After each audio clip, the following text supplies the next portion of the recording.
Namaste, friends. Good evening and welcome to this transformational meditation class on patience.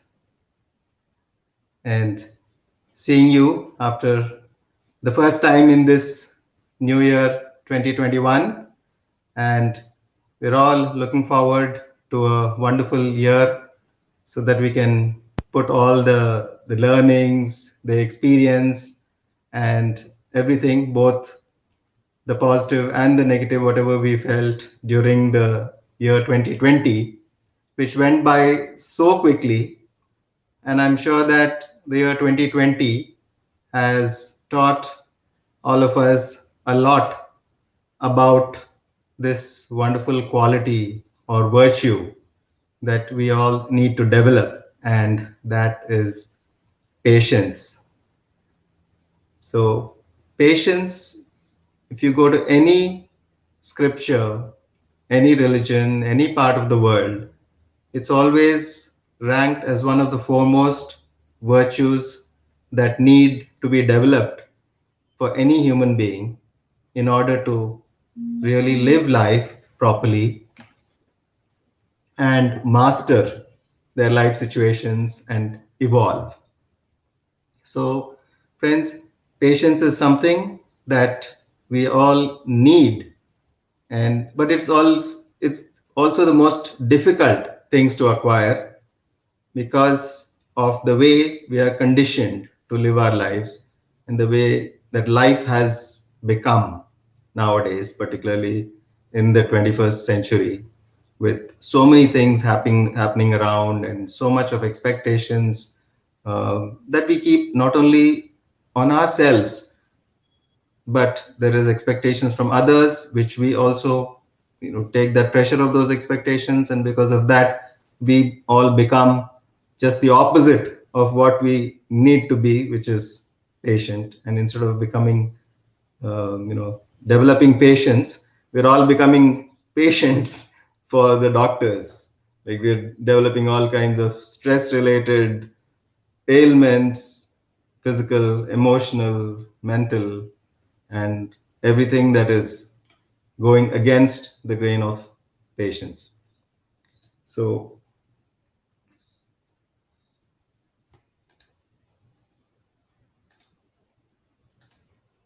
yes. So, in Sanskrit, patience is called Dhriti, and you might be familiar with these 64 transcendental qualities which have been associated with Sri Krishna. And it's not just these 64 qualities, there are so many other related qualities. And patience is one of the foremost qualities and virtues that has always been told in all the ancient scriptures that we need to develop. So, friends, patience is really, if you really need to understand what patience is, I feel that you should know what it is not, or rather, what its opposite is, because that helps us to become clear. A lot of times, we think that a certain kind of behavior of ours is patience, or it is something coming out of a patient attitude. But however, you might be surprised when you see certain things that what you feel is patience may not actually be patience. And we'll look at those things right now. So the first thing is, let's look at what some of the before we go on with the presentation, I would like to express my heartfelt gratitude to my mentors and masters, Dr. Newton Kondaviti, MD, and Dr. Lakshmi Newton, MBBS. Both of them I met in the year 1992, and since then it has been an amazing journey spanning over 28 years where I have learned, evolved, and they have been playing this role of master, friend, philosopher, guide, every possible kind of relationship that you can think of. But the mentoring at the bottom of everything is the amazing mentoring that they did and what I learned. And it's been an amazing journey working with them these 28 years in establishing this global university to teach spiritual science to the people. Because QLU is a university where we teach what we need to live our lives with joy, compassion, wisdom, and peace. These are the four pillars of QLU: wisdom, compassion, joy, and peace. And these are the four things that no university or college or even school teaches about. And that's why it's so important in the present day that these things are taught. So these are the four pillars of Quantum Life University. And Life Foundation is this non-profit trust which is setting up Quantum Life University for the benefit of humanity, helping to bring this awakening within people where they can start connecting to these four pillars of joy, compassion, peace, and wisdom, and that wisdom which is already within us, awakening our inner wisdom. And that's the goal, the vision and mission of Quantum Life University. According to the Buddha, patience, Buddha considered patience to be one of those mental states that an awakened person has perfected. Only when a person is becoming awakened, you perfect patience. Till then, you are in the process of developing more and more patience.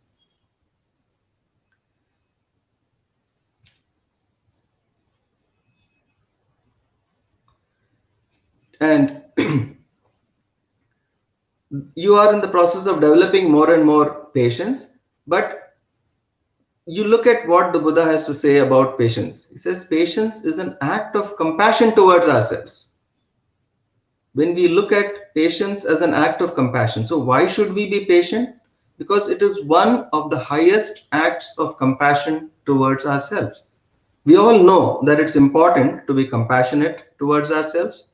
So if you really truly want to be compassionate to yourself, then you must be patient.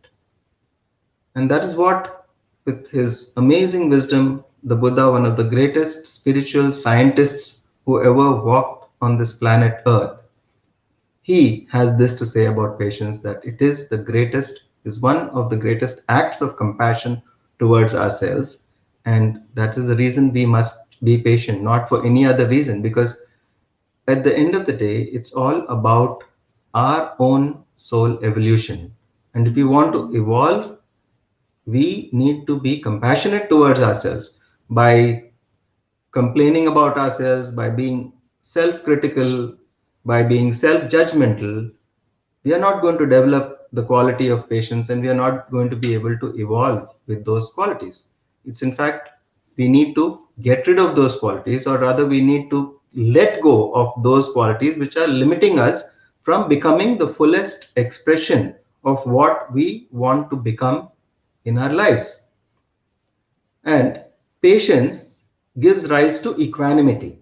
Equanimity is that wonderful quality which again will come completely in a fully awakened state of mind. But you need to become more and more close to that state of total equanimity, where you can be one with any situation in life, whatever it is, whatever is happening, things that you might not want, which are happening in your life, things that you want that are happening in your life, you must be equal to everything. And that's why it's called equanimity, because you need to be equal to the situations which are happening, which are not to your liking, as well as to the situations which are happening to your liking. And from equanimity, you get these following states: acceptance, peace, and well being. And friends, acceptance, peace, and well being, as we will see later, are these primary qualities which are needed in order to develop patience.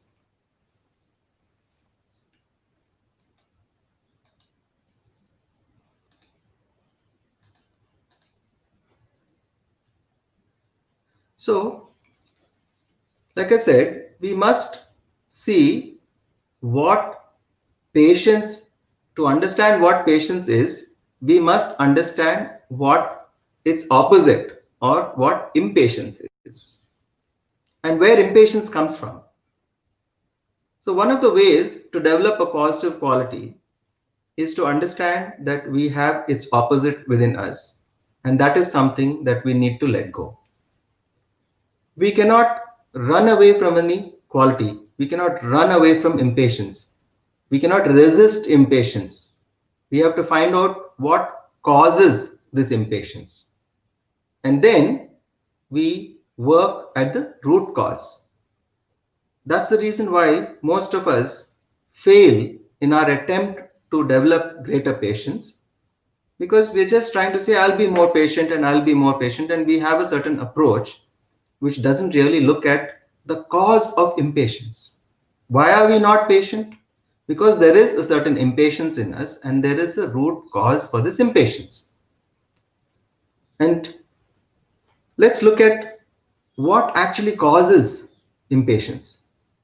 Before that, we must define what impatience is.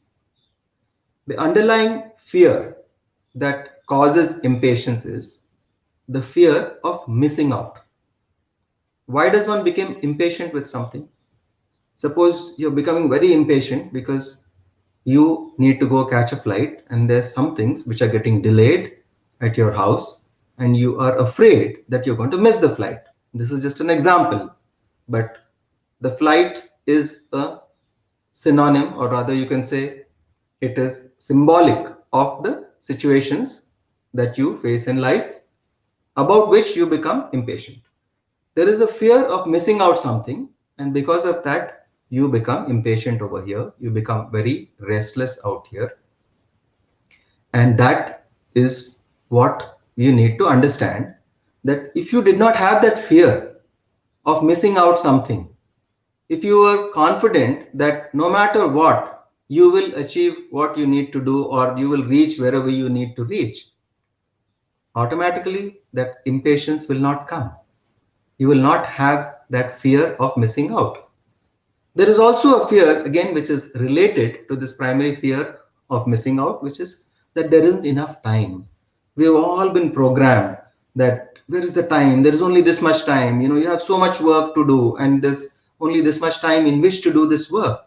So we have always been led to believe in the scarcity of time, that time is very scarce, that there is hardly any time, and you're told there are only 24 hours in a day and you have so much of work to do. So how are you going to do it? So all through, from childhood, from the time from parents to school to your circle, and then later when you become employed, your colleagues as well as your bosses, all these people are only telling you one thing about time, and that is that there is less time and a lot of work to be done, which leads you to believe that time is a scarce commodity, that it is not there. It is, first of all, that time is a commodity. The truth is that time is not a commodity, it is eternal, it is always there. It is you who have to manage your things, and what you need to manage is not the time, you need to manage the fear that you have, because once you have a fear, you will automatically create negative situations. And this is the higher truth, that the fear attracts the situations which increase that fear. The fear manifests. If you have a fear that some work is not going to happen on time, you can be certain that that work will get delayed. So you must let go of that fear. So these two, the fear that there is not enough time is also related to the fear of missing out. And that fear of missing out is what we need to understand. So friends, let's look at what is this whole concept of the fear and the fear of missing out and where it comes from. And later, when we actually do a meditation, we will look at how to address this fear of missing out in a way that we can develop. Today's guided meditation is going to be focused on how to resolve this or how to let go of this fear so that you can actually develop the quality of patience, because this is the fundamental block which prevents us from becoming more patient. So now you might say that everything is wrong with impatience and patience is the ultimate quality. Yes, it is. But there is a reason why we also go through these phases of impatience. We can actually convert this impatience into something more positive. So, when you convert the impatience into something more positive, it doesn't become just patience, but it also becomes what you call as an acceptance of what is happening around you in life. And that is essential for developing this patience. So, we will look at what is acceptance and why acceptance is essential in order to develop patience. Without acceptance, there can be no patience. You need to first accept the situations around you, and then only you can be patient. Otherwise, you will still be impatient if you're not accepting it. You will feel that this is not the way it should be, it should happen faster, it should happen in this way, and that's what is going to lead to the impatience. So, so there is always, every fear that we have has two ends. One end is the positive end of a fear. And you might say, how come we have a positive aspect of a fear and a negative aspect of a fear? Like everything, there is polarity in this dimension in which we are living. There can be no light without darkness. If there is only light all through, you will not even know what light is. You will not be able to understand or comprehend or even vision. You'll not be able to know what light is. You can't even visualize what is the concept of light if it's always the same brightness everywhere, every place, wherever you go. But because there are variations, there are places where it's completely dark and there is completely light, and there are so many variations in between, you can understand that there is something like light which increases, decreases. You have blinding light, you have pitch darkness, and you have so many ranges in between in this whole spectrum. So therefore, you need to understand that fear always has a positive aspect and a negative aspect. And in today's class, we will look at only the fear which is related to patience. And the fear related to patience is most obviously impatience, which is again coming from the fear of missing out.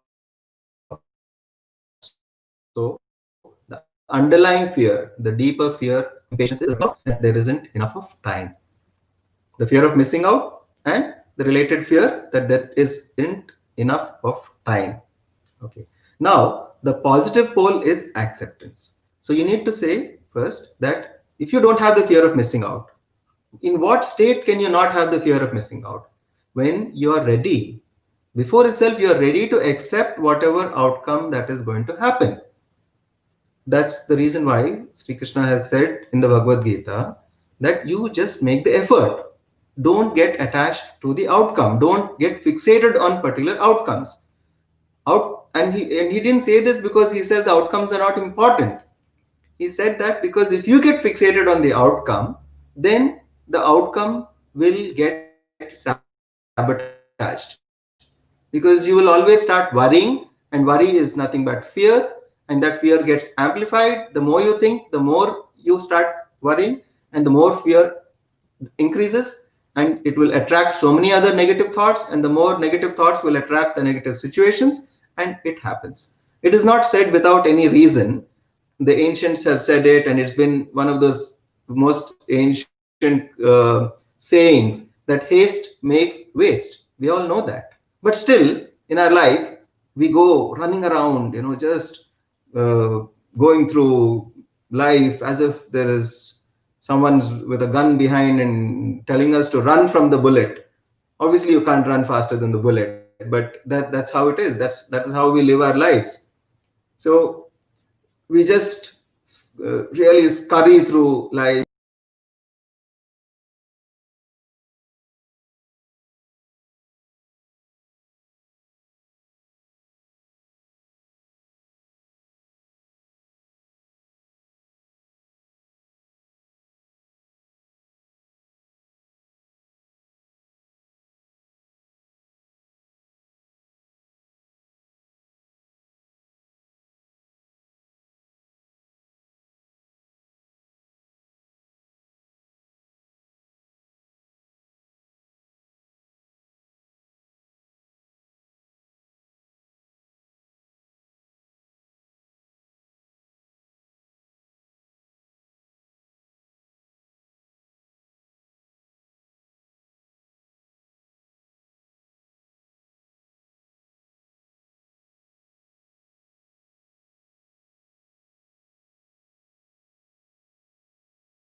Okay, welcome back, friends. Sorry for that disconnection. There was a network disruption.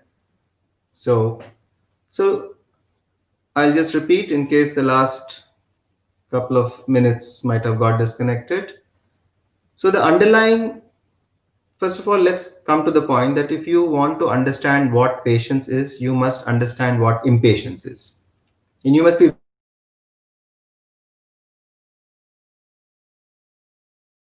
clear what impatience is, where it comes from, and how to transform impatience. So you can transform your impatience into a positive aspect. And I also told you about the fact that every fear has both a positive end and a negative end. The positive aspect of this fear of missing out is the fact that you can develop an acceptance of the situations. Don't need to have a fear of missing out. You just need to, instead of being impatient, impatience also gives you a sense of urgency that you need to hurry up with things. You need to really do things fast, not with the fear of missing out, but even without a fear of missing out, you can do things fast. Let us say there are two people, both don't have a fear, but one works slowly and the other works faster.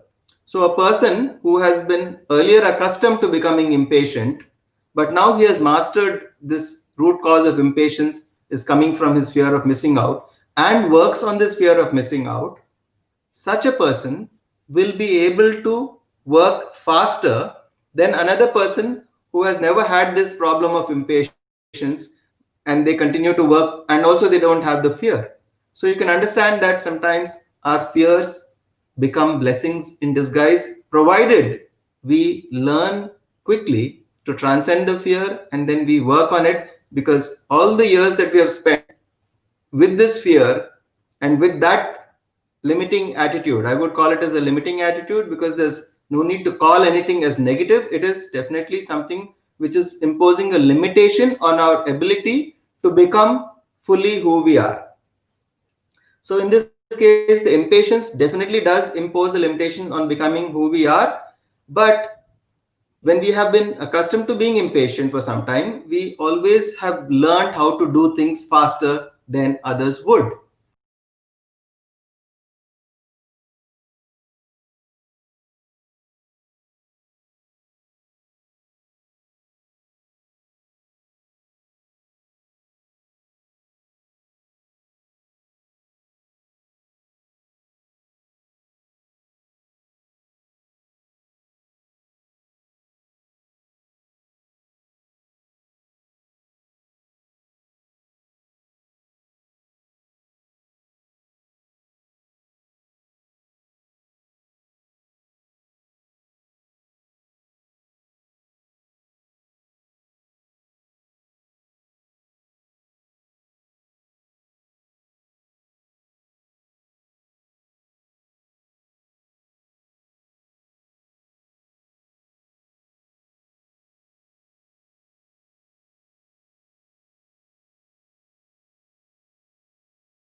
Friends, sorry again for this disturbance.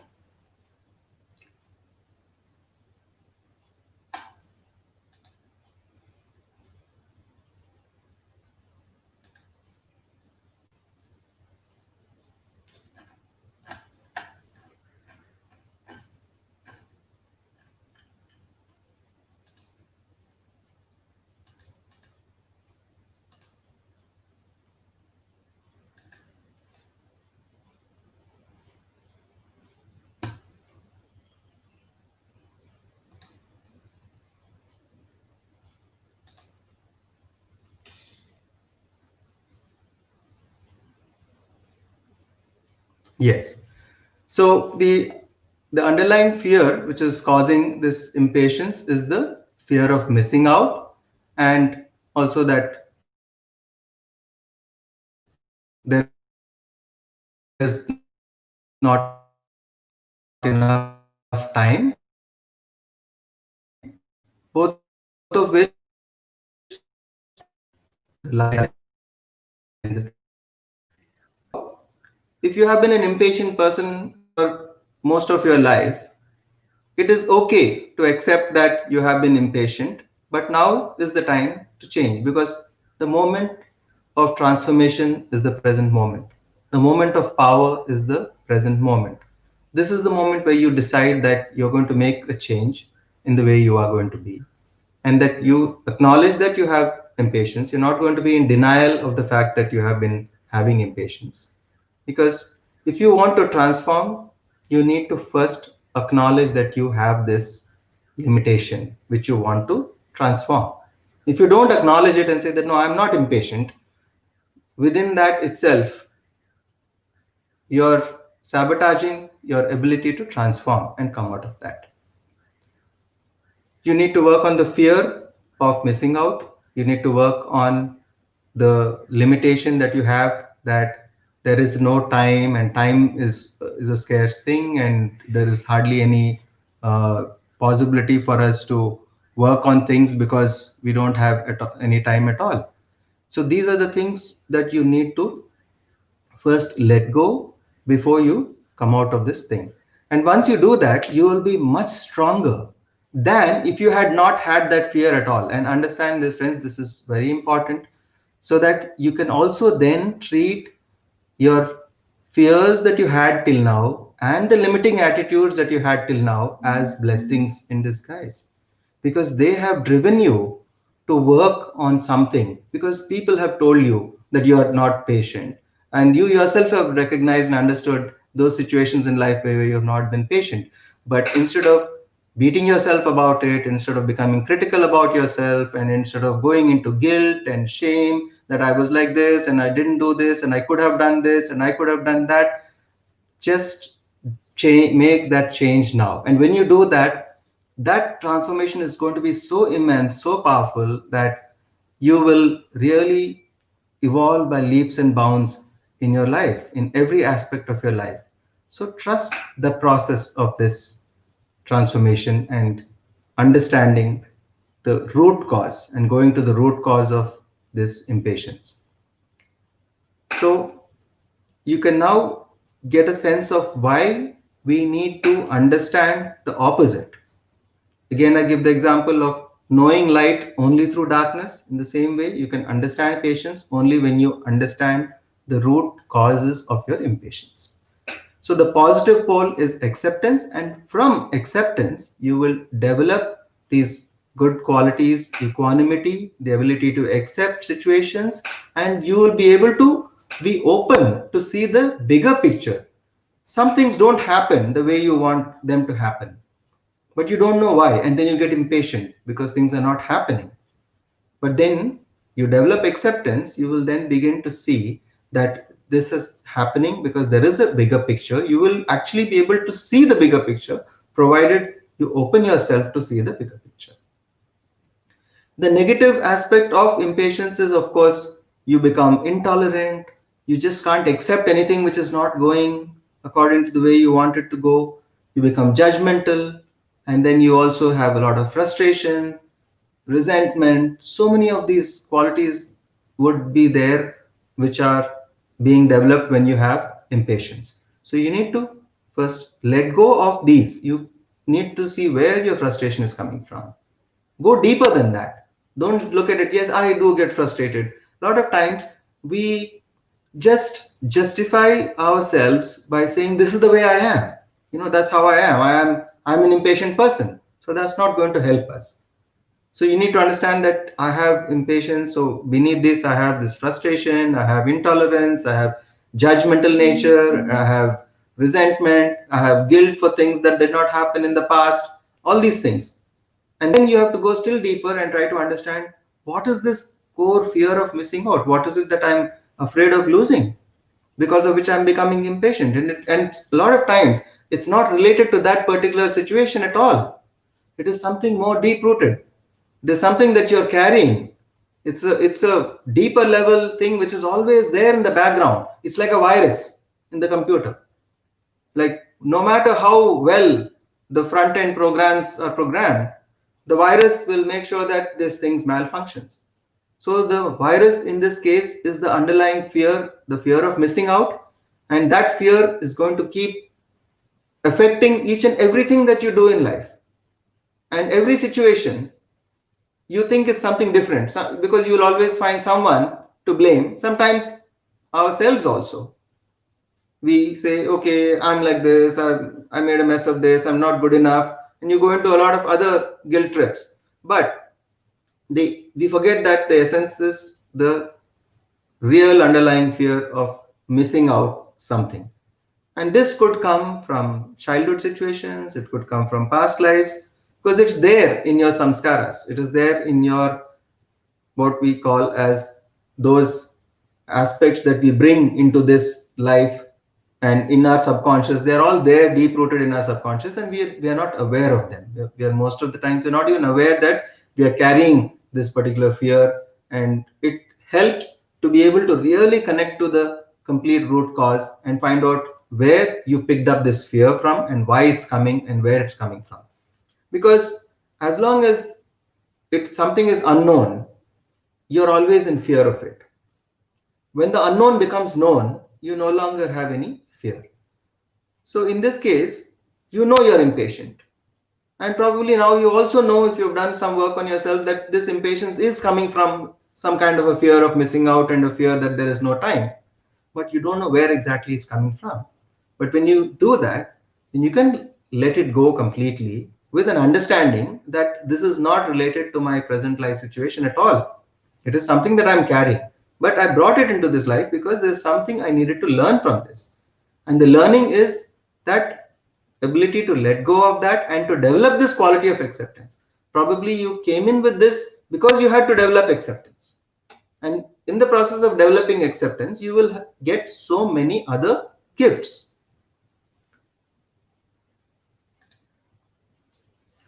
So again, I'll tell you another myth. A lot of people think that tolerance is patience. Tolerance is not a sign of patience. Look at what are the qualities that go, what are the energies that go along with tolerance. When you say that I tolerate this person, what exactly is there?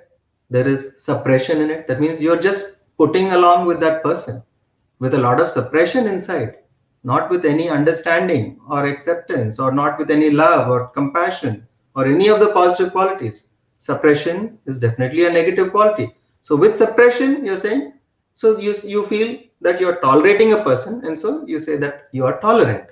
But what is tolerance? What are the energies that go into making somebody a tolerant person? Suppression, repression, judgment. You still judge the person, but you just say that, yeah, I'm just putting up with this person. And I'm giving the person as an example. It could be a situation, it could be a person, it could be anything, whatever any experience that you have in life.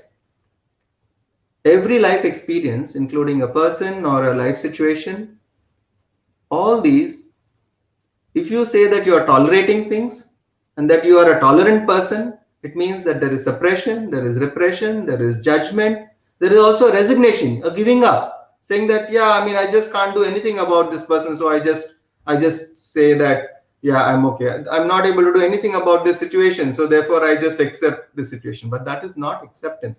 We use the word acceptance. We say that I accept it, but that's not acceptance. That what you're actually doing is you're tolerating it.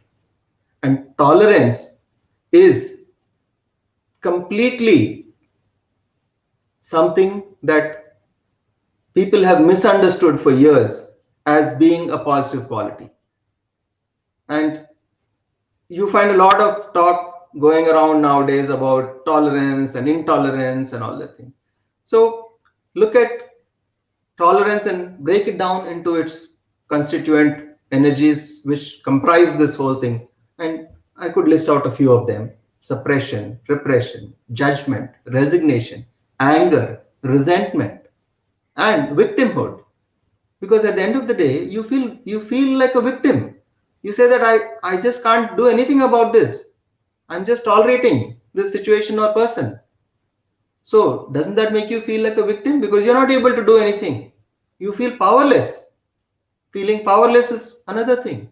So all these energies go into what we call as tolerance. But what we need to develop is actually acceptance. Because acceptance is key to developing patience. So how do you develop tolerance? I mean, how do you develop acceptance and patience, and therefore through acceptance develop patience without letting go of these feelings of suppression, repression, judgment, feeling of resignation, giving up, anger, resentment, victimhood, feeling powerless? How can that be done? So understand this tolerance, and we are spending some more time talking about this because this is a big thing. In life, we come to a situation where we say that, yeah, I'm tolerating this, so I have tolerance, that I'm a very tolerant person, as if that is something for which I should be given a medal. That's not. When you look at what tolerance is, you can't find any single quality of positivity in that aspect of what we call as tolerance, at least the way we understand tolerance today.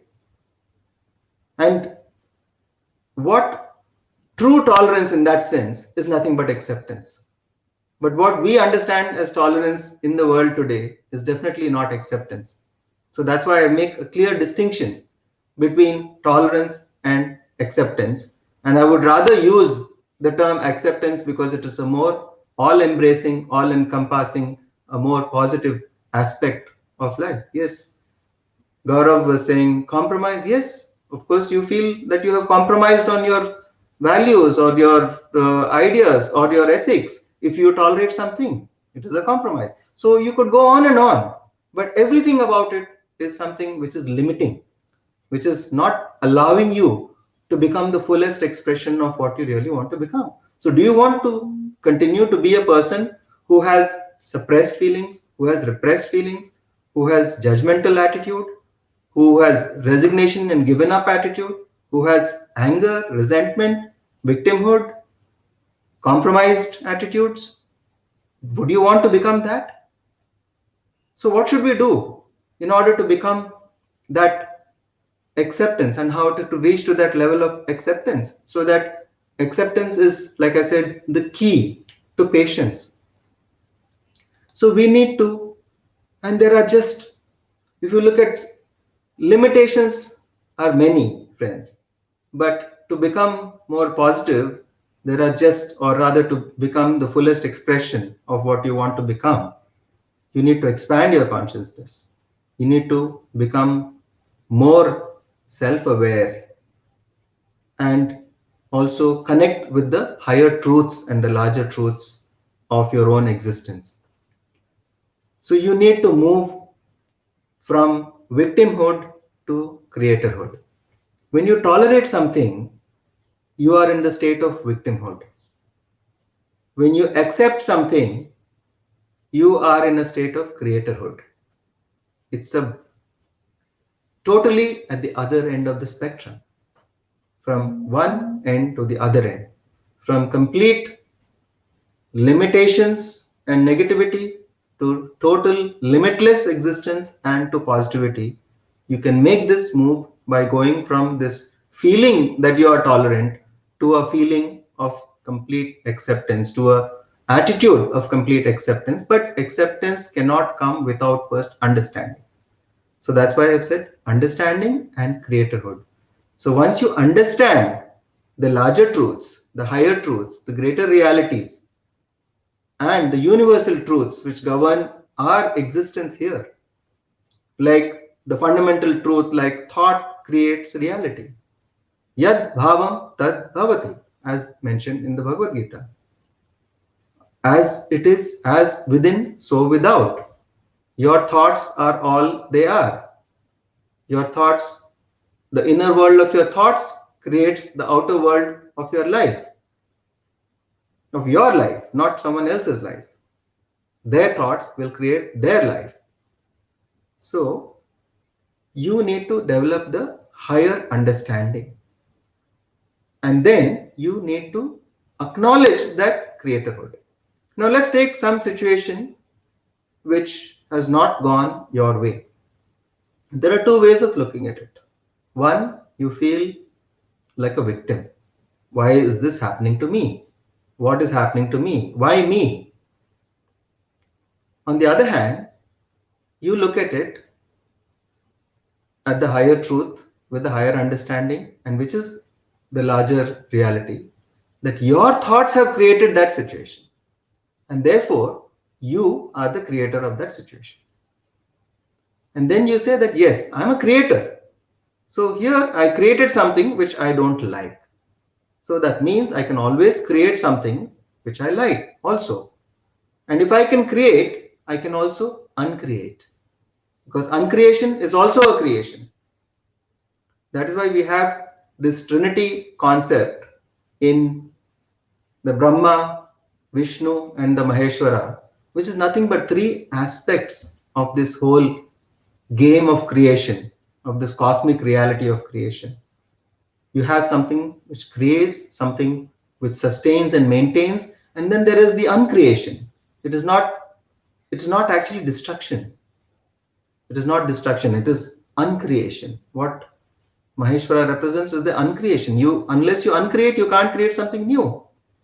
If there is something that you have created which is not helping you, which is not to your liking, and you are not enjoying that experience, then you only have the power to change that, so that you can start enjoying whatever new experience that you're going to create out of it.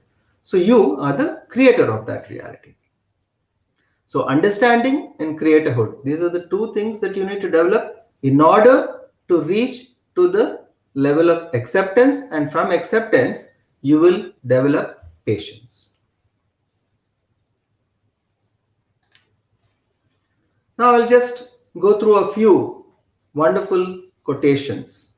Some of them are, we don't know who has given the quote, so they come under the name of anonymous. So patience is also a form of action. Now this is very paradoxical. You say patience, and we associate patience with just simply sitting down quietly without doing anything. And then you say it's a form of action. But it's a wonderful statement. It's a wonderful statement of truth. And why is that so? Because friends, we are so caught up in this world of action. We think everything happens only through action, action, action. That means we just have to go and bang our heads against the walls, and then that's how things will happen, and we'll materialize things by physically doing things. That is what is called as the hard work way of doing things. The next is what we call the smart work. And in smart work, you use the universal laws to help you in creating what you want, which is you develop those thoughts which are aligned with what you want, and automatically these thoughts, they go out and then they collect other energies which resonate with those thoughts from the universe. And then those energies, once they reach beyond a certain threshold, they begin to coagulate and manifest in material ways. Now, we don't know the exact mechanism of how this happens. Let's be very honest, at least I don't know the exact mechanism of how this happens. But since thousands of years, the ancient wisdom, and it has been proved time and again through so many experiences of the great masters, and they have recorded these experiences in their amazing books. And those books are what we call as the scriptures, whether you call them the Vedas, the Upanishads, the Bible, the Quran, the Buddhas, all the sutras of the Buddha. Every great master has always told this universally, the Sri Krishna, the Bhagavad Gita, all these have all told only one thing: thought creates reality. Yad bhavam tad bhavati. So at least let's trust that that is the truth. And you are definitely free to try it out.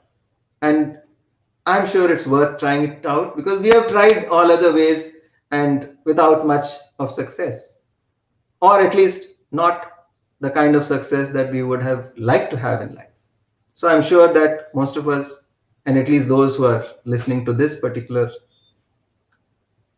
class, are here because you feel that there is something that you need to change, something that you need to improve.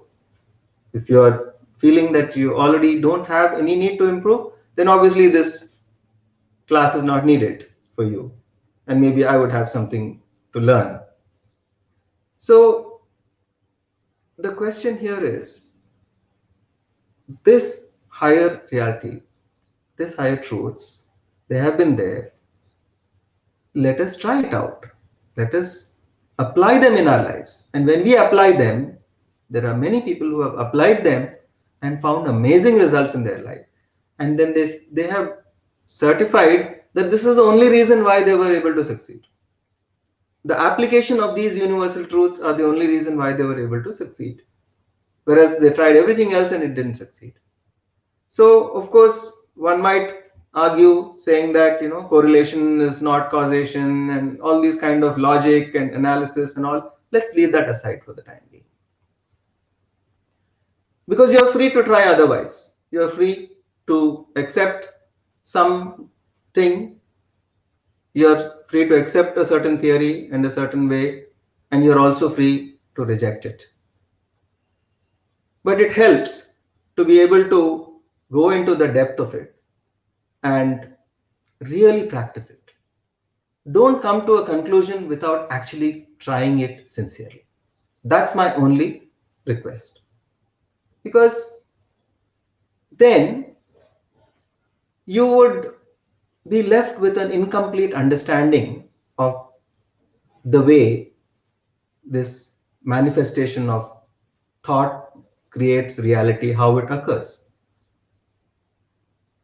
And maybe you might even discourage others from trying something like this to their detriment.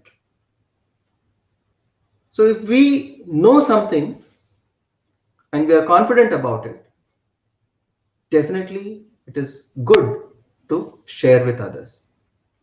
What we know, we must share. In the world, the greatest thing that we can do is to contribute to making this world into a better place. So if you don't have that attitude of contributing to make the world a better place, at least don't spew negativity. Just be calm and do your thing. You don't need to criticize things that you don't understand. You don't need to criticize things that you don't agree with. It's fine. You don't need to agree or go ahead with whatever is being said. So that is what we call smart work. When we apply the universal laws, so when we are aware of our thoughts, when we know the moment I'm getting a negative thought, I must change it, I must transform it, and I start practicing self-awareness to the extent where I can make sure that my thoughts are positive and my thoughts are aligned to what I really want. I should set my intentions. What do I really want? And then work according to those intentions and align my thoughts to those intentions, and then keep doing this until the manifestation happens. So then the physical work becomes less and less required, and the non-physical work takes over the role of your creator, which is what it should, which is the way it is. And then you can say that you've moved from hard work to smart work. If you read the book Ask and It Is Given by Abraham Hicks Publications, by the authors Jerry Hicks and Esther Hicks.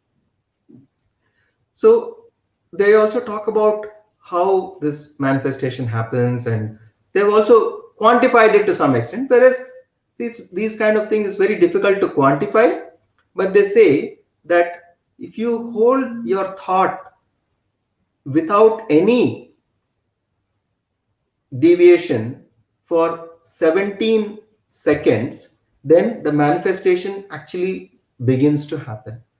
And if you're able to hold it for say 68 seconds, and I know this is difficult, because imagine being able to hold just one thought, pure thought of a certain thing that you want completely for 17 seconds. It's really difficult, because our mind, it has about 50 to 60,000 thoughts a day, which means every second sometimes the thoughts are changing.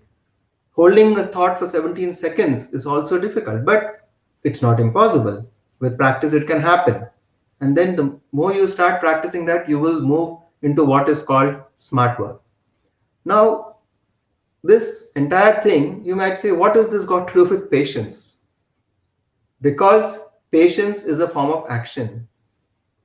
And what form of action? It is a form of action. It is a non-physical action. It is an action, non-physical terms, but which can affect the physical, which can create physical realities and physical outcomes in your life, but without actually, even as they say, without even moving a finger. So patience goes hand in hand with smart work. If you look at some of the most successful people in life, they are not the ones who have always been banging around and banging their heads against the walls to create whatever they have created. A lot of their time has been spent in silence, in quiet meditation, in visualization, in visualizing whatever they want to do, and really practicing all these principles of smart work. And that is the essence of what we want to learn. And definitely they all had a lot of patience. But what we only hear are stories about how they've been impatient at different times, but they have developed, and the greatest success, the exponential growth of their organizations have taken when they have first started mastering this aspect of patience, and then the smart work which is related to that, this non-action, non-doing. If you look at some of the modern day icons like the Google CEO, or you look at the Oracle CEO, Larry Ellison, they all are very good and regular practitioners of meditation. And they all, in fact, they have written articles about non-doing state, how the non-doing has enhanced their productivity and the success in their lives. So at least we should be able to understand that there are some people out there, some people whom we can relate to in the present day world, who can vouch for this whole concept. Not that we are trying to prove this to anybody, but I just offer this in a way of motivation. Maybe you can get inspired, inspiration, motivation, when you hear that yes, so and so person has also done this and used this principle and succeeded, and who attributes the success to this process, then definitely it is an inspiring thing. So patience is also a form of action. So understand that. So don't think that by being patient, I've cut out all the action. So you'll start, you don't need to worry that work is not happening. Work is happening, but it's going to happen in a different dimension, in a different way. In fact, the seed of the work will be created in that space. Another wonderful quote: patience is the calm acceptance that things can happen in a different order than the one that you had in mind. We are so programmed like machines. First A has to happen, then B, then C, then D. And we say, but if something happens out of this order, we get very upset. And we lose our cool, we lose our calm. We get very frustrated with the outcomes. So this patience is the calm acceptance that things can happen in a different order than the one that you actually had in mind. So these are gems of statements of truth. Understanding any one of these alone can completely change your life. Not when I say understanding, it's just not knowing it at an intellectual level. To understand, transform that understanding into knowledge and practical wisdom where you begin to apply this in your life. And that's really going to transform your life. So, and a few more. And this, the first one, our patience will achieve more than our force. And this is something which is very much related to the previous one, where patience is a form of action. See, another wise man who says that our patience will achieve more than our force. And what is force? Force is nothing but our physical actions. And friends, it doesn't mean that physical action is not required at all. But as you progress more and more into the smart work, your physical actions will start reducing and more of your work will get done in this manner. In fact, you will metabolize work, you will catalyze a lot of work that is going to happen around you, but you yourself will slowly be doing things more from the energy perspective by sending out those pure thoughts, vibrations, and emotions into the universe, and that happens. And patience is a conquering virtue. Again, this sounds very paradoxical because patience sounds very kind of calm and very doesn't sound like someone who conquers. It's like someone who is defeated. We say it's as if like a patience is considered by the ignorant, obviously, that it is a virtue of the people who don't have strength. Then how can it be leading to a conquering? Because you are able to conquer the limitations with patience. And unless you conquer limitations, you can't succeed. So that's how patience becomes a conquering virtue, because you conquer limitations. And look at patience is when you're supposed to get mad, but you choose to understand. Again, this is an anonymous quotation, but such an amazing quote. It says you're supposed to get mad. Means the situation, it warrants that you should get really mad and upset and everything.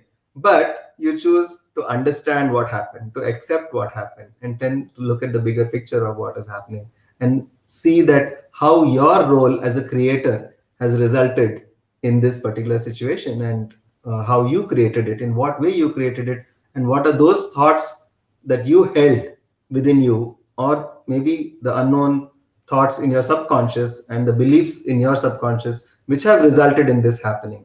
That is greater understanding.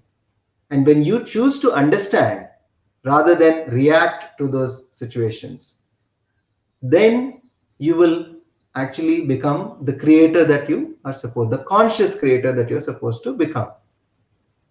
Because most of the time we are not creating consciously, we're just creating by default. There is a program, subconscious program, which is running within us, and that program is controlled by all the fears and the negative thought, all the thoughts and the limiting thoughts that we have. And obviously those thoughts are not being controlled, and they are resulting in a lot of our negative conscious thoughts also, and which we think without our awareness. Most of the time we don't even know what we're thinking. We're not aware of what we're thinking. But when we stop and think, we realize that most of the times we are actually thinking negative thoughts, doubts, anxiety, worry, blame, guilt, regret. These are the things that comprise most of our thoughts. And they go unchecked. But they are going and creating things in your life. They're going and creating realities in your life. All the situations and circumstances in your life are being created by those thoughts. So once we check that and we become aware, then you start creating the things that you really want to create in your life. So you choose to understand, and this understanding leads to the bigger picture. You begin to see the bigger picture, and once you see the bigger picture, you will be able to really get the greater clarity about the things, and you will be able to restrict and let go of all the limiting thoughts. So now let's look at what other ways, some simple practical ways. We have more or less understood the kind of what is the theory that goes behind patience. We have understood what to know what patience is, we must understand what patience is not. So we looked at impatience and we saw what impatience is. Where does impatience come from? It comes from our fear of missing out. It comes from our fear that time is not sufficient, both of which are limiting thoughts. They are not the truth. They are your belief. Belief is different from truth. Because you believe something, it doesn't become the truth. Even if the whole world believes in something, it may not be the truth. Because the truth is truth. Thought creates reality is the truth. Whether you believe it or not, your thought will still create your reality. A negative thought will create a negative reality. A limiting thought will create a limiting reality. A positive thought will create a positive reality. A miraculous thought will create a miraculous reality. A disastrous thought will create a disaster. That is why accidents occur to those who are most afraid of accidents. And this is the truth. If you look at the statistics, probably no one really looked into the psychology of the people who meet with accidents. But if you did this whole analysis, you would probably come to this, and you could probably find this correlation very clearly, that it happens more to the people who have the greater fears about it. So now let's look at how we also saw that the positive pole and the negative pole of the fear is always there, and we have to work towards the positive pole of the fear. And in the case of impatience, the positive pole is acceptance, and the negative pole is obviously the non-acceptance of what is happening around over there. And the non-acceptance is again coming from the fear of missing out and the fear that there is no time and time is not sufficient. So you transform that into the positive pole. Always bless the fears that you had till now. Bless all the negative situations that you had till now. Have gratitude for them because they have helped you to change in many ways which are required for you and for your soul evolution. So trust that process and trust whatever happened. And after that, we looked at a few aspects of how to develop, move from, say, hard work to smart work by aligning ourselves with the higher truths. And we also saw how patience is a form of action because it actually creates positive reality in your life. Just the fact that you're patient in the true sense. And we also looked at the difference between tolerance and patience. What is tolerance? What is patience? And how tolerance is based on all limiting thoughts and limiting emotions. Whereas true patience, acceptance, which leads to the true patience, is formed of pure understanding and accepting your own creatorhood and knowing that you are the creator of the situations. So these are the few things. So one is be strong enough to let go and wise enough to wait for what you deserve. Letting go meaning that if things don't go your way, just accept that you have created it and just let go of any guilt, shame, regret, whatever you have about whatever has happened. And then just keep moving and wait. Trust that whatever you deserve is going to come because you're going to create it. Once you make those changes within your thoughts, those new thoughts are going to create those new realities. And you obviously have to wait because in the physical plane, there is a time lag between the thought and the materialization of the thought. It's not instant. Otherwise, this whole concept of patience and impatience would be redundant. There is a lag between the thought and the manifestation of the thought. So understand that it's a function of this reality. It's like saying that if you go onto the sun, the surface of the sun is going to be 6,000 degrees hot. There's no way you can change that. So you are in this physical earth plane. Your thought is going to take time to manifest. Whereas after you vacate the body, in the soul state, your thought is manifested instantly, but there is no physical reality. Whatever you want, you can create. You can create a palace, you can create an island, you can create another planet, but it's all going to be in a non-physical, like a dream. But it happens instantly. There is a difference because there is no concept of time in the afterlife. But you still have a life because your soul is eternal. So in that pure soul state, there is no time lag. And we know that too. We know that in that state, there is no time lag. But here, there is a time lag. So we keep alternating between these two realities where things happen instantly and then things take time. But still, because of this aspect called forgetfulness, that is, once we come into this physical plane, we forget who we are, we forget that we are a soul, we forget that we have an immortal existence, we forget that we have had thousands of lifetimes before, and that we have again had many gaps between these lifetimes where we have experienced being completely the non-physical soul in which everything that we think manifests immediately. We forgot all that. So it's time to remember even the fact that you remember some things like this, or you align yourself with the truth that this is what you really are.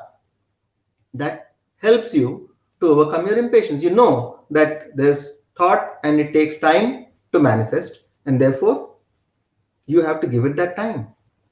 And of course, if your thought is more powerful and the emotion that goes with that is more powerful, that manifestation time can be reduced, but it can't be instantaneous.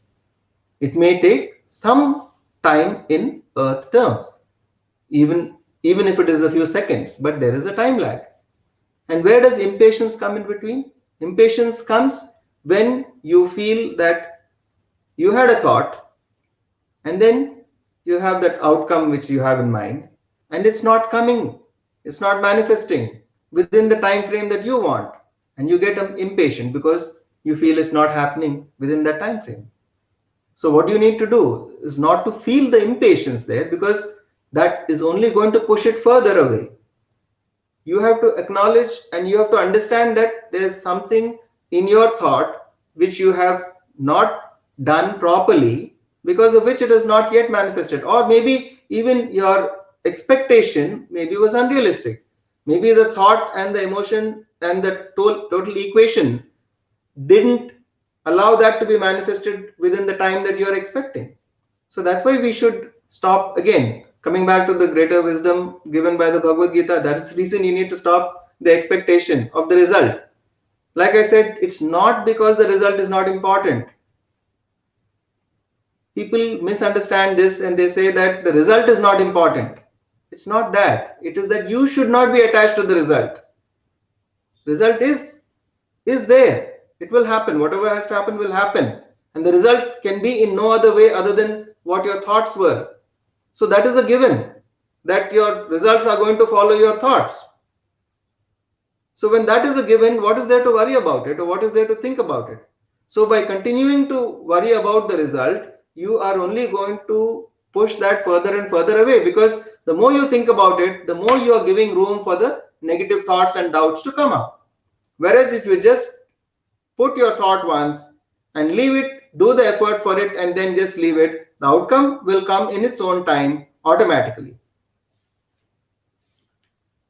So friends, this is such a wonderful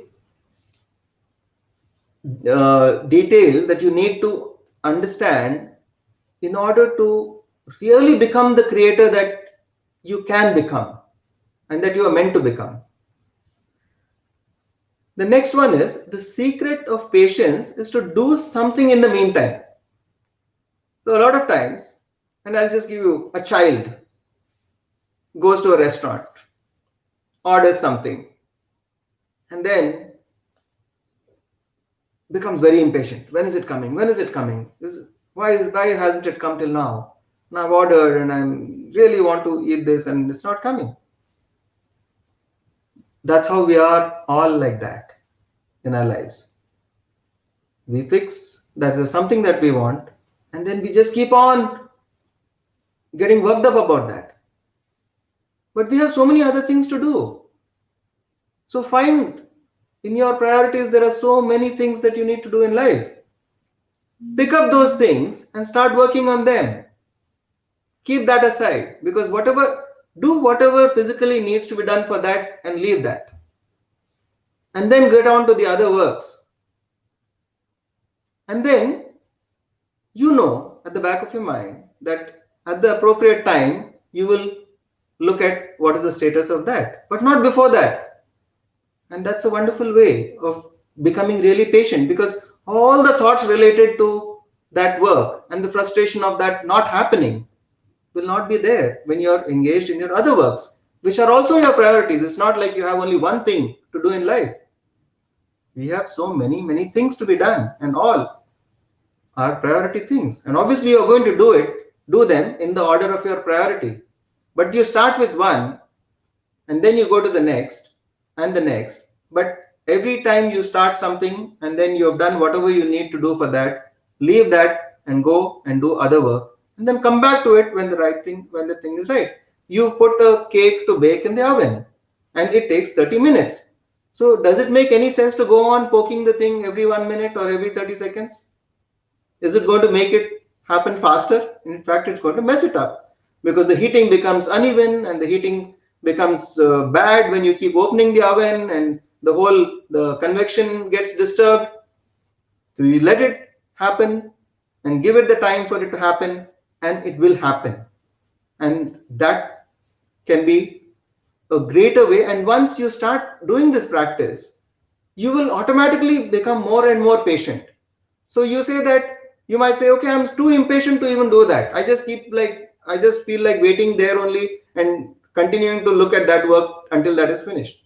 So in that case, you are just blaming your attitude and justifying your actions by your attitude. We are all here to change. And unless we are ready to change at some level, then there's going to be no change in life. So you have to adopt this very wonderful tool of doing something else. So the secret of patience is doing something else in the meantime. Another tip, just trust the process. Trust that your time is coming and just do the work and the results will handle themselves. No fixation on the outcome, no trying to worry about the outcome, no thinking about the outcome, but just do the work and trust the process.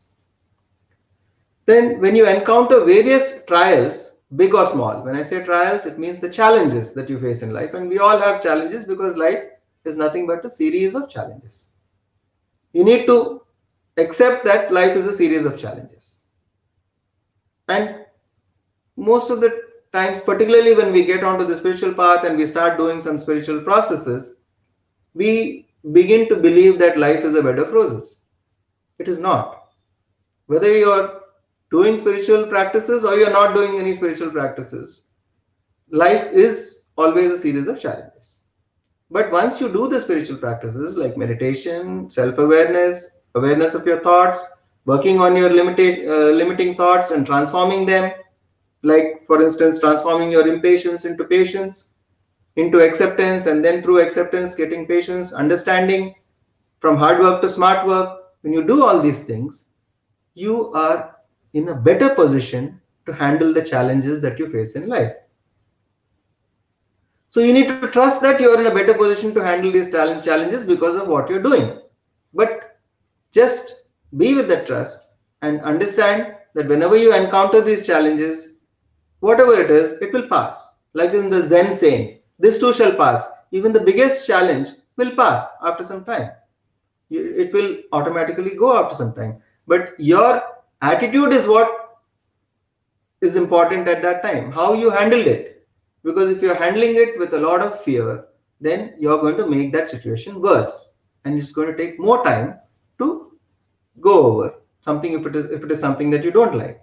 And if you develop an attitude of pure understanding and acceptance, then it will pass much faster.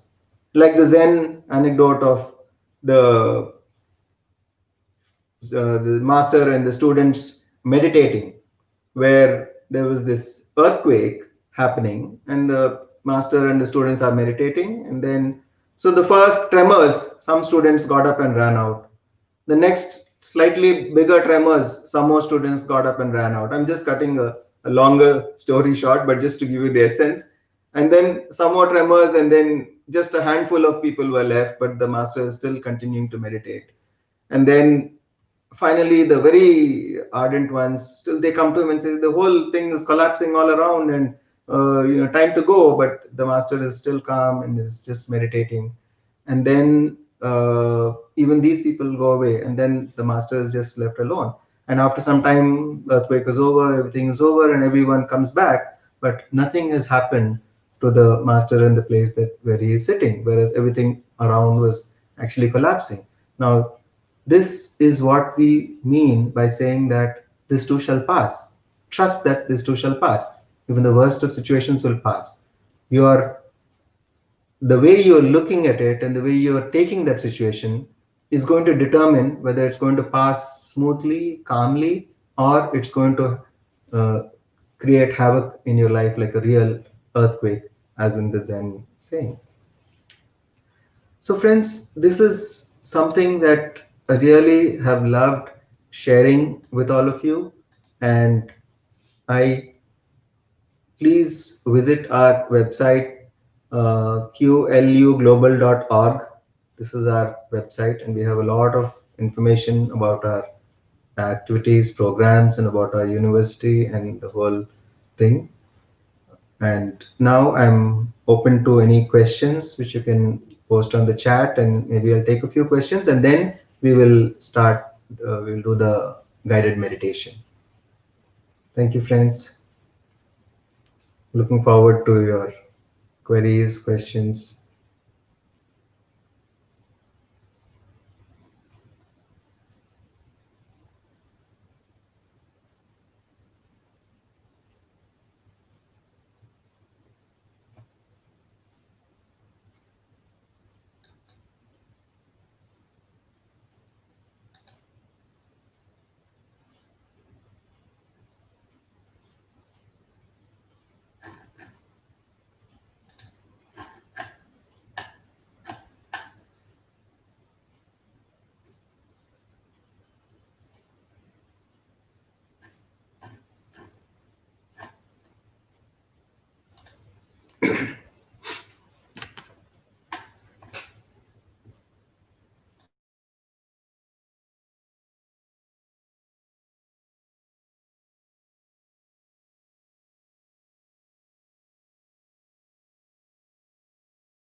Yes.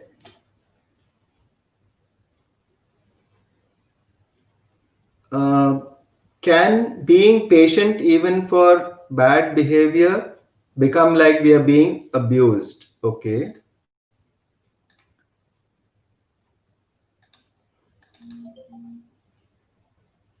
Yes. So now patience is required in all situations. We talked about equanimity. Equanimity means your attitude and your behavior should not change based on situations. So whether you consider it good behavior or bad behavior, your patience should remain the same. Okay. Now this is not, if you feel that you're going to become abused, it means that you have that inner feeling of victimhood. It's your inner feeling of victimhood which is creating abusive situations. So you need to work on what is brought about those situations. The higher understanding needs to be developed, and the acceptance that you are the creator of that reality. Now this is difficult because we are so accustomed to blaming others for our life situations. Therefore, we need to understand that we are the creator of that. And the higher understanding and bigger picture emerges from that. And when that happens, then automatically you continue to develop that patience. You will not go away from it. Otherwise, you will move from patience to what is called as tolerance. And tolerance with all its limiting thoughts and limiting attitudes. Thank you for asking. So, Gaurav asks that other than expectations and impatience, what else are the obstacles to manifesting? Here, Gaurav, I have only given just a few. These are limiting thoughts. Everything that is a limiting thought becomes an obstacle to your manifestation. So that's why we need to develop thought awareness to the level where we should be able to sense a negative thought even before it becomes big. And you don't need to worry that, yes, I already had this negative thought, so now what is going to happen? It's going to manifest. Don't worry.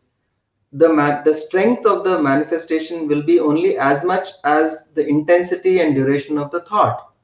So that's why if you can cut off the thought immediately, let us give an example and try to quantify. if I have, say, 1 second of negative thought with an intensity of 10, with like a total intensity, like it's like total extreme on a scale of 0 to 10, it's on a level of 10, but 1 second. But after that, it is followed by 10 seconds of positive thought with the same intensity of 10. Then your net result is 9 seconds of positive thought. So that means it has got wiped out. Unfortunately, because of the fact that we are unaware of the thoughts, in the background our negative thoughts just keep going on and on and on and on. So you're accumulating a lot of negative thought energy. And so what is the net, the sum total of your thought? That is important in manifestation. So let us say you have 5 seconds of negative and 5 seconds of positive, the net result is 0. But you say that, yes, but I did have positive thought, but probably you were not aware of the time where you had the negative thoughts. So, but then that's why you need to be aware. When you develop awareness, it helps to cut down that negative thought and then transform it into, immediately shift it to the positive thought. There is one process which is explained very well in the book, and please take this as a recommended reading. It's called Ask and It Is Given by Abraham Hicks. I've already mentioned this name earlier. They talk about a process called pivoting. So in pivoting, it is like how you pivot. You're going in a certain direction and you suddenly take an about turn and go in the opposite direction. So in very much the same way, you become aware of your thoughts, and the moment you notice that this particular thought is something which is not, it's a limiting thought, and therefore I need to check it, you stop that immediately, and then you choose a positive thought and start going on the positive thought. So that becomes like a pivoting. It's a wonderful tool, a wonderful thing, and when you start practicing, you will greatly cut down the negative thoughts that are happening in you, and you can immediately shift it to the positive. And then, as I said, when the sum total of your positive thoughts becomes stronger and stronger, your manifestation becomes faster and faster. And there is also the role of emotion, which is there. The more emotion you feel, positive emotion that you feel when you're having a thought, the faster will be the manifestation. So although this is not the topic for this today's class, but I can just tell you that understand, if the thought is like an arrow, the emotion is the bow. So unless you have a bow which is very powerful, which has a very powerful spring action, the arrow will not go far and fast. So you have to propel, so to speak, the thoughts with your emotion. And it obviously has to be positive emotion, because otherwise it is going to work against you. So look at it this way. If it is, the arrow is going in the direction of the target, it's a positive thought. The arrow is going towards you, it's a negative thought, because it's going to damage you. Now, the bow has to be more strongly strung and more powerful. So the more powerful emotion will launch this thought more powerfully in that direction, and so therefore it will hit the target faster, which basically means that a manifestation will happen faster. So thank you, friends. I think now, yes, Gaurav, thought awareness is the key, and awareness of inner space and the background noise. You need to have the awareness, because your background noise comes from your subconscious mind. Your subconscious has a lot of limiting thoughts, limiting beliefs, which are coming from lifetimes, from childhood, and from even your recent past as well. And all that needs to be checked and then transformed into positive thoughts. And as you do that, you will develop more of this positive thought awareness, and everything goes fine. So let's begin a meditation, and I would like you all to just take a 2 to 3 minute break, water, whatever, and then be back in 2 to 3 minutes. And anyone has any other question during that time, they can continue to ask. And after 3 minutes exactly, we will start the meditation.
Okay, welcome back, friends.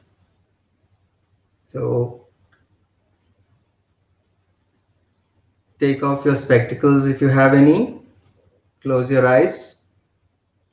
You won't be needing your specs to see because your eyes are going to be closed.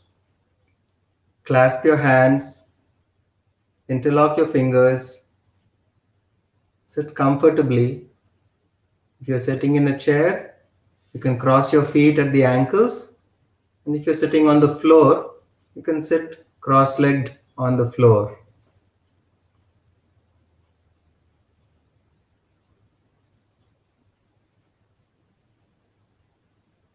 Just slowly become aware of your breath.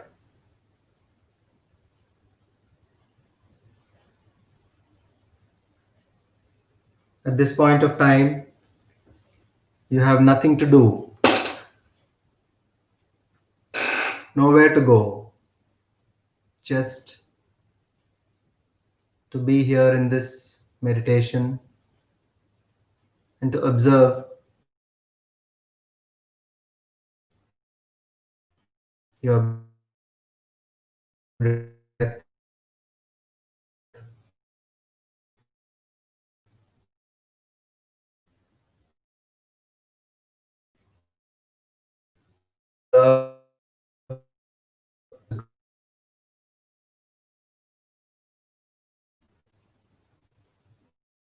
Just follow your breath.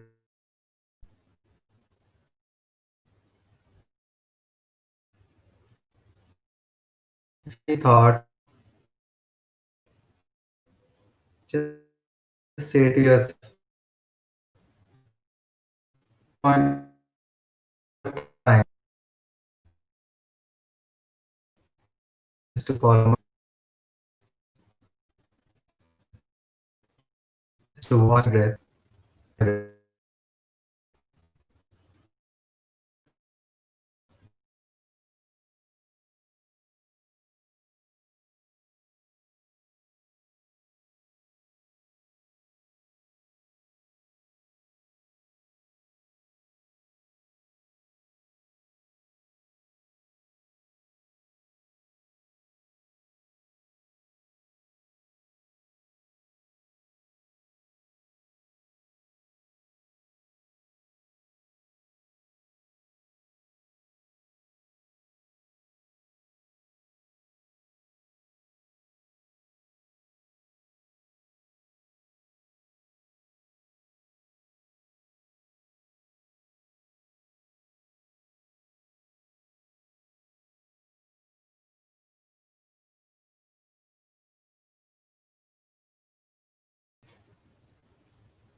Just be with your breath, friends. If you get any thoughts, just say to yourself that right now, my work is to observe the breath, to be with the breath, and to follow the breath.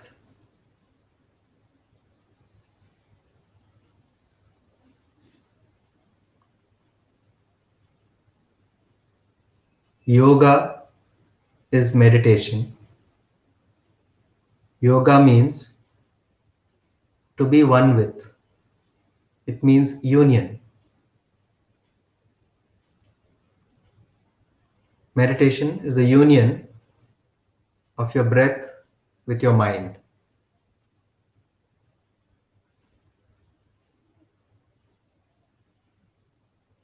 When your mind follows the breath,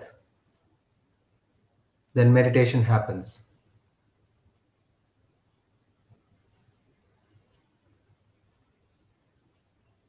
But when we live in life, normally our breath follows the mind. When we become tense, our breath becomes shallow. When we become shocked, our breath freezes. And when we become angry, we start breathing fast. In meditation, the mind has to follow the natural, easy, effortless breathing. No need to take deep breaths, no need to hold your breath or take shallow breaths or fast breathing. Just breathe easy, comfortable, peaceful, calm, tranquil, effortless breathing. And let the mind follow each and every moment of your breath. Completely be with the breath.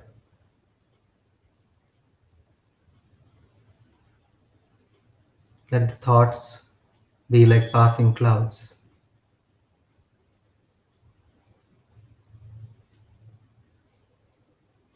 Just as the passing clouds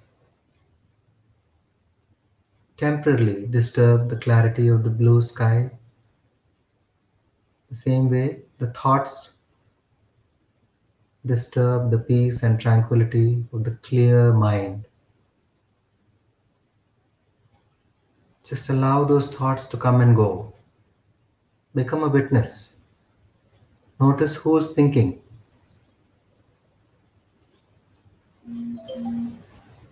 Who is it that is thinking?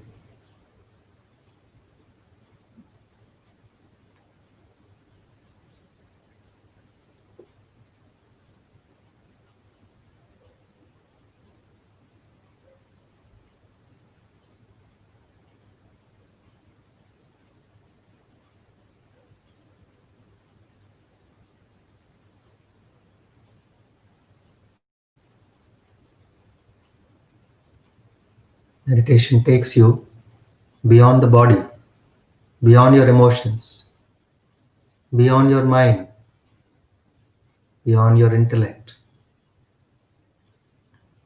into the essence of who you really are.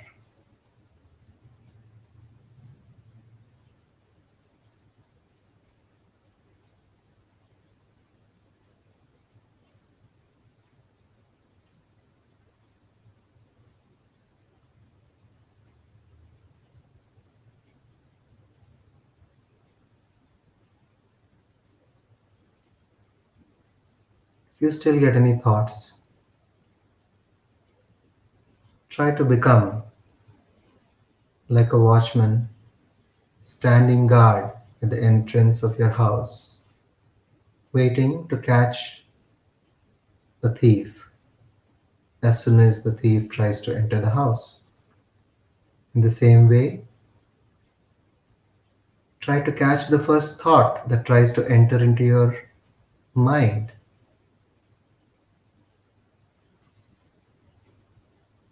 And when you do this, you'll notice that your thoughts will slowly reduce until they vanish completely. And it's just you and your breath.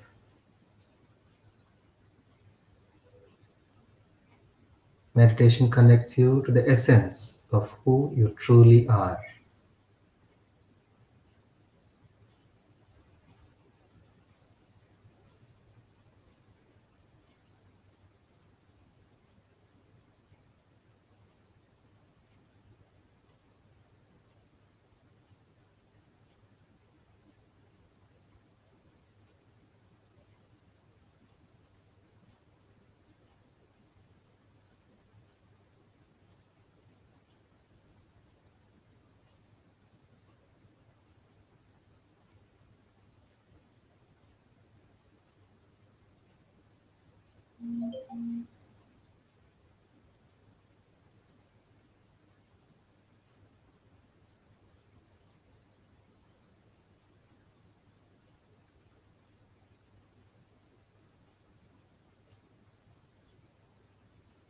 Just be with the breath.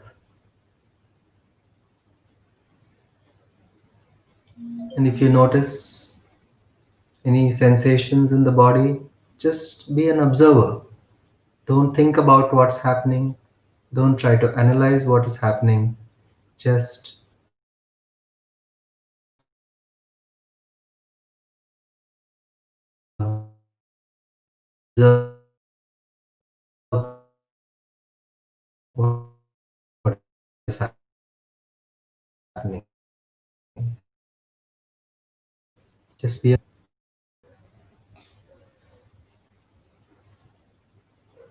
just be a witness to what is happening.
Just stay with your breath.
And now,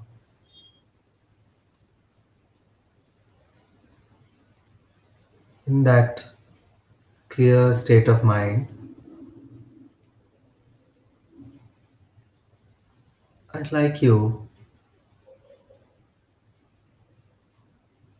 to turn your memory backwards to a situation in life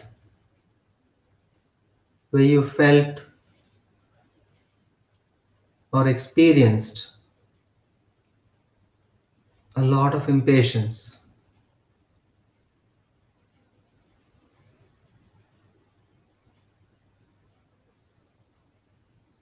Going back to a time in your life when you experienced a lot of impatience.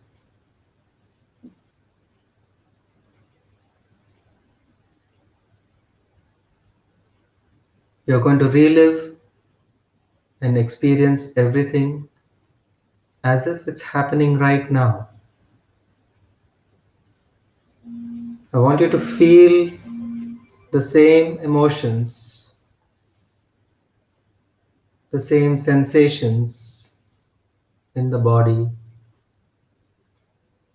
Just pay attention to what is happening in your body as you connect to that same memory. Completely connect to that memory and relive it as if it's happening right now.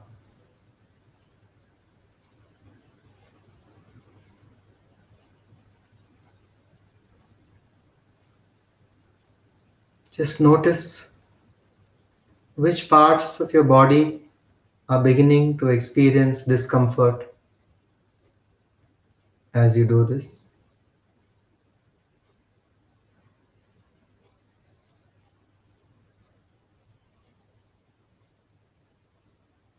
And begin to recollect and relive that experience with even greater detail.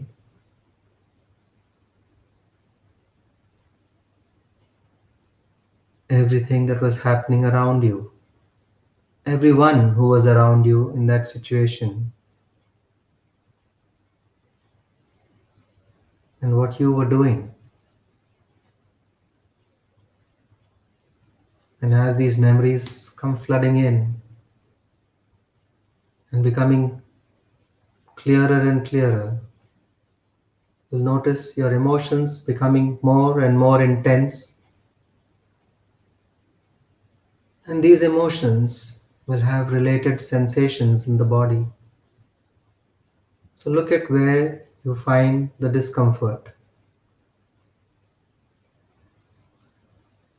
Just identify that part of the body which is causing the greatest discomfort.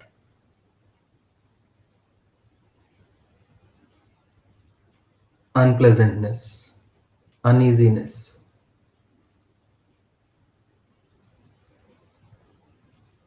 Identify the part of the body which is causing the greatest discomfort, unpleasantness, or uneasiness.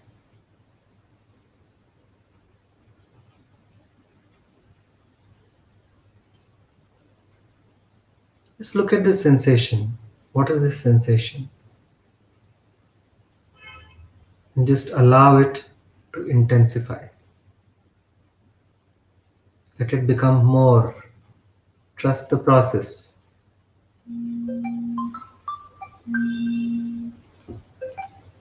Just trust the process and keep moving.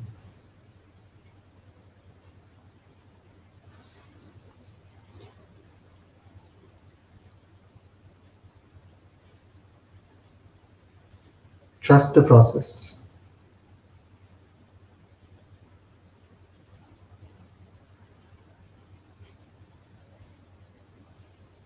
Just notice this intensity going up by 10 times.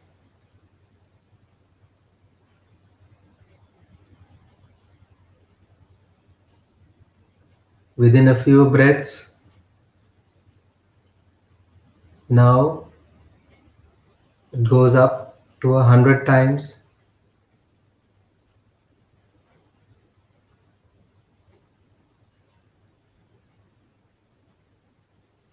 Now going up to 1,000 times more intense. Now it feels like these sensations are becoming painful, difficult to bear. Now going up to 10,000 times, becoming unbearable now.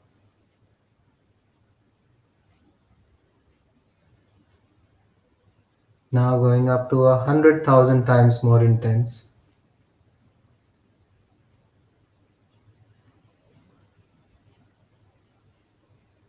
Now to 1,000,000 times. It's literally unbearable.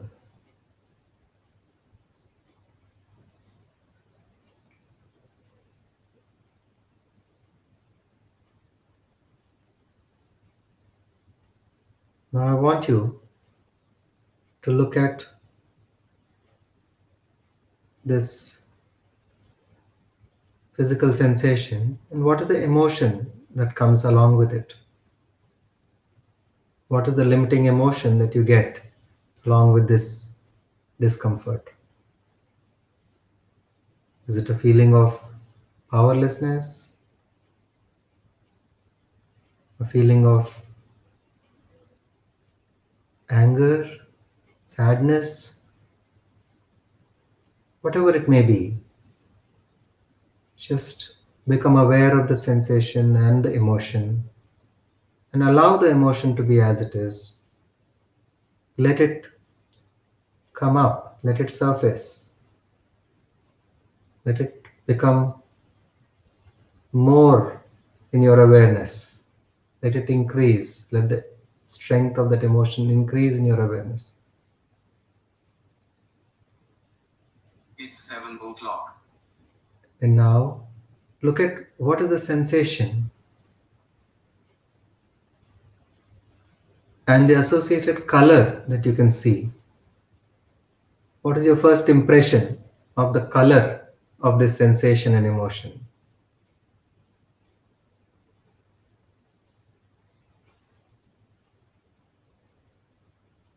This is the root cause of your emotion, the root cause of your impatience.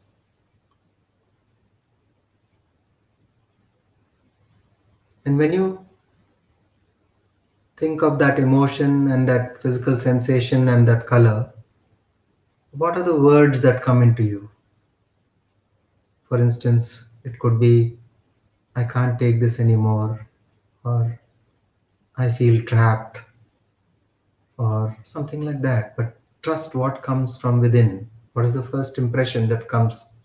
These are just examples, but something from within you, which is related to your own past that you are carrying within your subconscious. Those words would come up.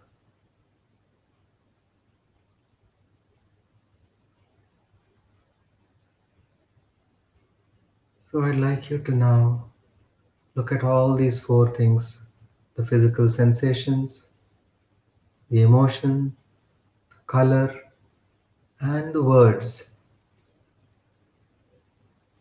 that describe that situation or that give a sense of what is happening to you in that situation or what you felt about your life situation.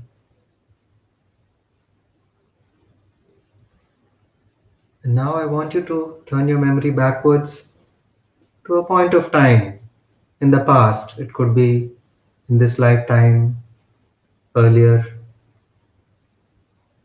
or even childhood, or it could be your past lives. I'll count back from 10 to 0. At the count of 0, you will reach into that memory of either a past life or childhood memory, which has the root cause for this impatience, the root cause for this fear of missing out, for this fear that there isn't enough time. 10, 9, 8, 7, 6, 5. We'll go to a different space, a different time. 4, 3, 2, 1. Trust the experience. Trust what is coming from inside you. You're going to relive everything as if it's happening right now. 0.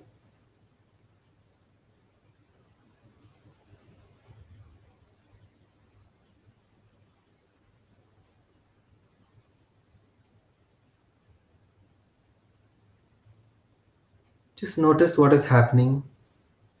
What is that situation in which you were in that lifetime? What is it that has caused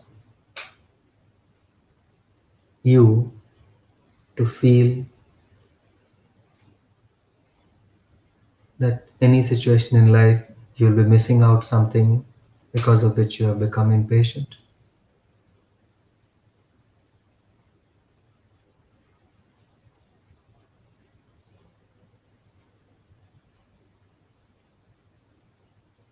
Now become aware that your present situation in your present lifetime, now you know where it is coming from.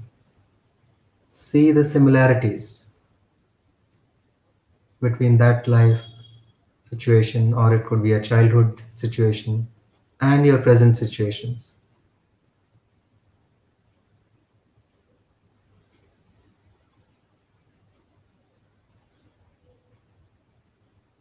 Understand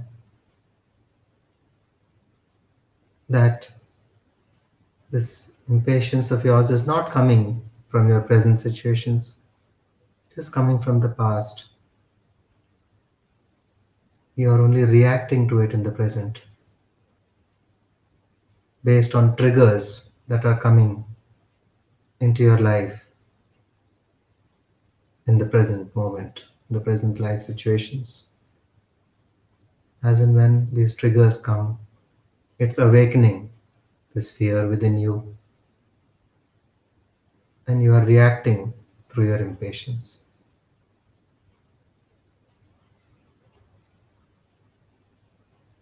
So bless that experience, bless that situation, because it made you to bring this impatience with you. And now make an intention of letting go of this fear of missing out. Bless that life for whatever it has taught you. Bless this pattern for being with you till now, because it has helped you to learn how to do things faster.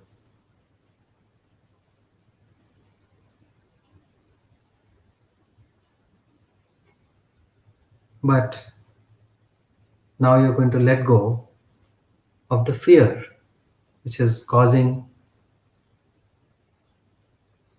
the manifestation to come out not to your liking, which is making the manifestation to happen in an undesirable manner. So now you're going to let go of that fear completely. And you're going to bring this understanding. You're going to bless the past, release the past, make friendship with the past, let it go completely, and bring this understanding and acceptance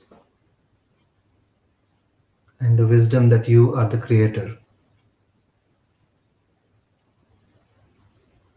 into this life, into this moment. And with this understanding, again, look at how your body feels. The same part of the body where you had the discomfort. If you have made the transformation effectively, you should be feeling better.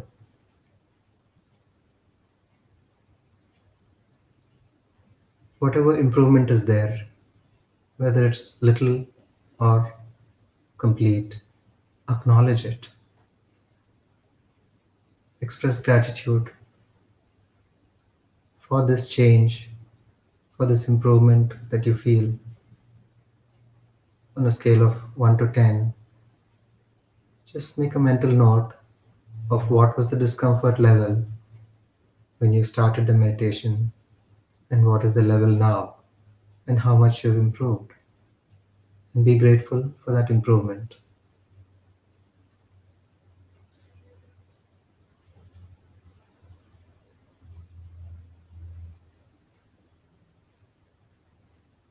And in future, whenever you want, you can do the same meditation to continue where you left off now, to keep improving this state. Also look at the emotion and see what's the improvement. Look at the color. Is it changing into something more pleasant than the earlier color? If there is a positive improvement, it should change into something which is a more likable color for you. For example, if it is some kind of a muddy, dirty, brownish color, it might get transformed into something like a beautiful, vibrant, golden color. So this is just an example, but trust what you see, what you feel. Just go deeper, trust the process. So as your sensations, your emotions, and that color get transformed.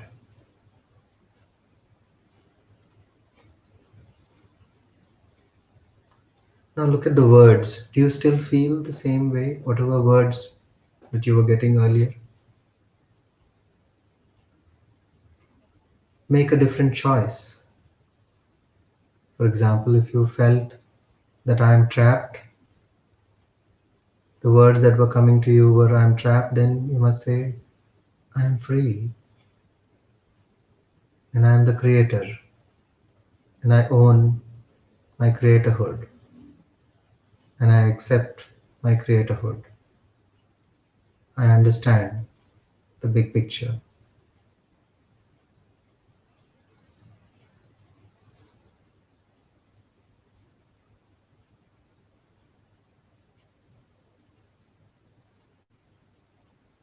Just breathe in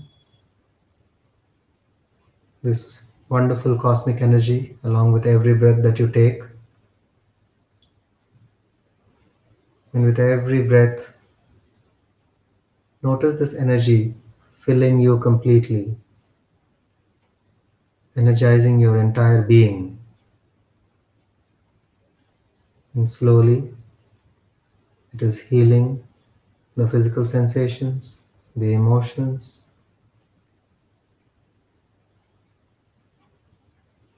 It's transforming the color. And then you have this new intention that you have, the new affirmation that you have after completely letting go of the previous words that were describing your life situation.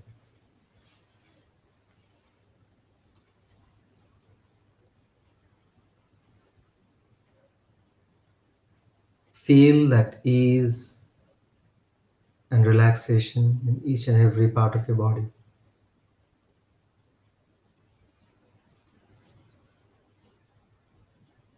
Just feel the breath calming you, relaxing you, soothing you completely.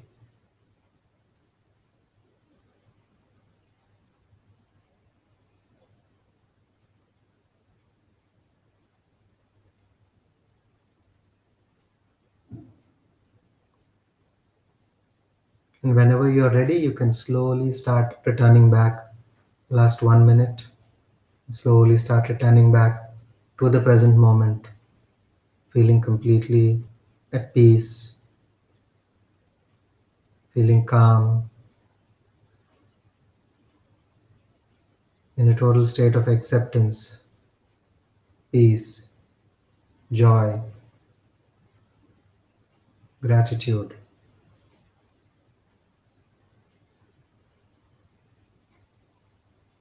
and feeling full of power as the sole creator of your own life's reality.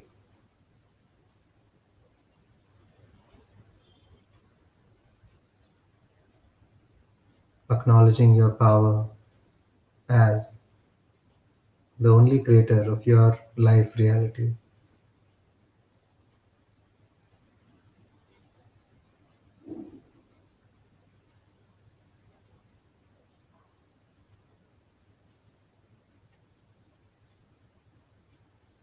Thirty seconds more.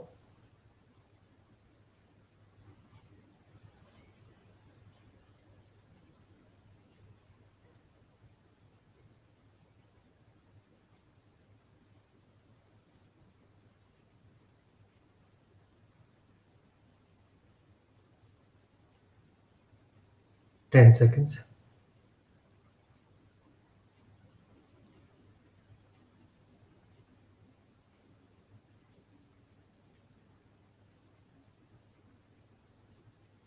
Okay, friends.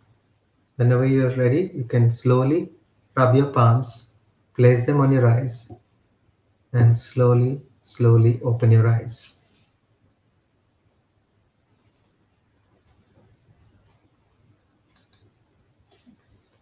Welcome back, friends. And this short meditation, I hope you were able to connect to some extent with this process. And you could repeat this on your own at any time whenever you want in future. And this will help you to work on impatience, going all the way to the root cause, finding out what was happening and why is it that you carry this unexplainable. Sometimes we ourselves can't explain the impatience that we have because it cannot be explained with the current situations. So this really helps to go to the root cause and transform it from the root cause level. Thank you, friends. And uh, if we could have a couple of sharings, if anyone is interested in sharing short, just by sharing a few sentences about their experience on the chat, that would be helpful. And if anyone has any questions or has any doubts about their experience, even those are welcome. Thank you. Look forward to hearing from you all.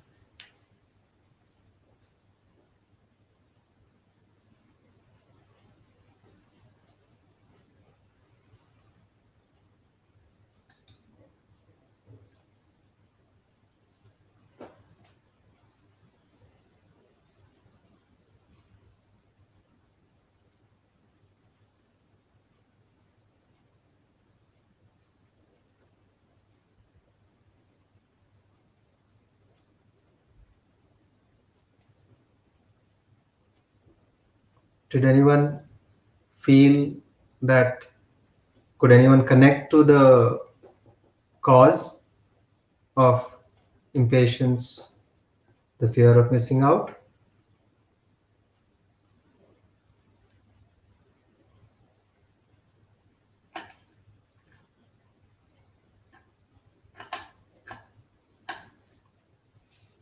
Yes, Amrita says yes. Would you like to share, Amrita, briefly?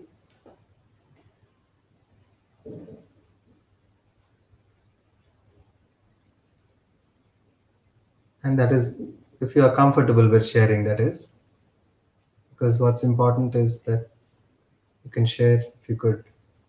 Okay, so you could connect with your mother's womb memory. Okay, and you could trace that back to the, you could relate it to the experiences that you have with respect to impatience in the present life situation.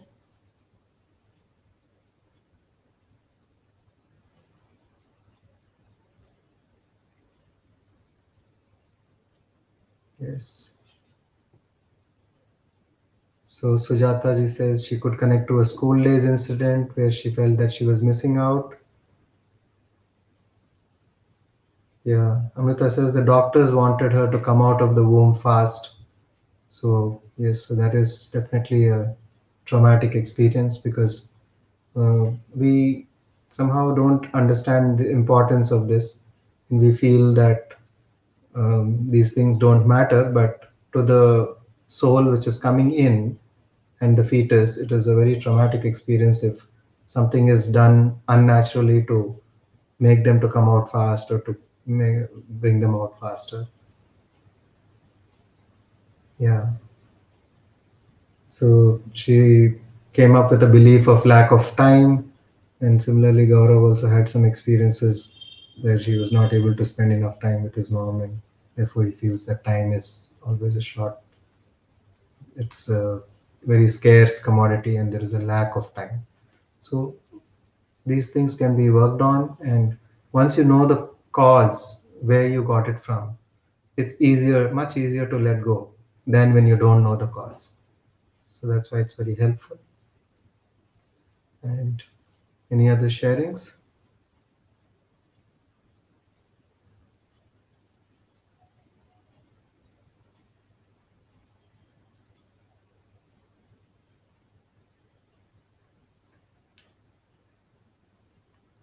Yes, that's good, Amrita. Thank you for sharing that you could let go of the belief.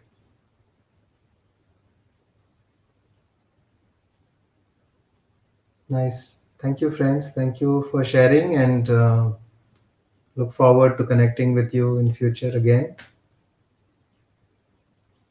So, namaste. Thank you, and until we meet again, thank you very much.